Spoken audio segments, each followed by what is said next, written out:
Hi, I'm Maren Alsop, Music Director of the Baltimore Symphony Orchestra. Mahler plays an important role throughout our season. This year marks the double anniversary, both of his birth and of his death. And Gustav Mahler really changed the face of music in the 20th century. So everything we do has his imprint on it this year.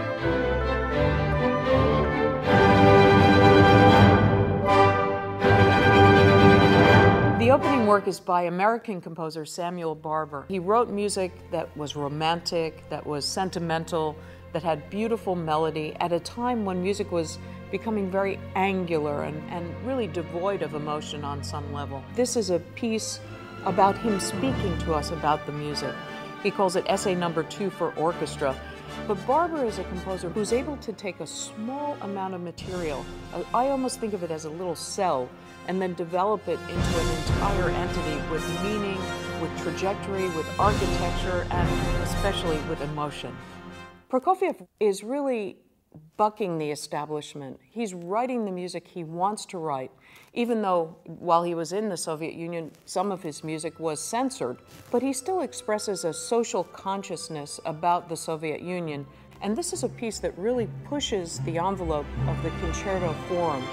He uses a theme and variations technique to create sound worlds that really are so unexpected and different. And we have one of the most formidable young pianists joining us, Szymon Trepczewski. He's a pianist of great poetry, but also extreme virtuosity. This program concludes with Beethoven's Third Symphony called the Eroica Symphony. We're doing this symphony in the version that Gustav Mahler developed. He reorchestrated and sort of tweaked it for the upcoming 20th century. He adds instruments, he adds dynamic range to it. It's almost a building unto itself. It's a new kind of edifice he's working on here. Beethoven takes the development section, he takes the coda of the symphony, and he goes to places that you never expect him to go to musically. And why is it called the Eroica Symphony? I mean, this is a great question. Beethoven wanted to dedicate this piece to Napoleon Bonaparte. And then when he realized what an incredible megalomaniac Bonaparte was, he tore up the dedication page and becomes a symphony about humanity, about heroes, about people that are strong, about people that are willing to stand up for what they believe in.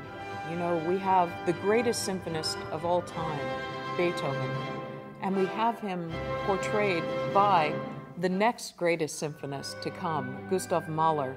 And I think they share this devotion to humanity and to expressing the greatness of the human spirit.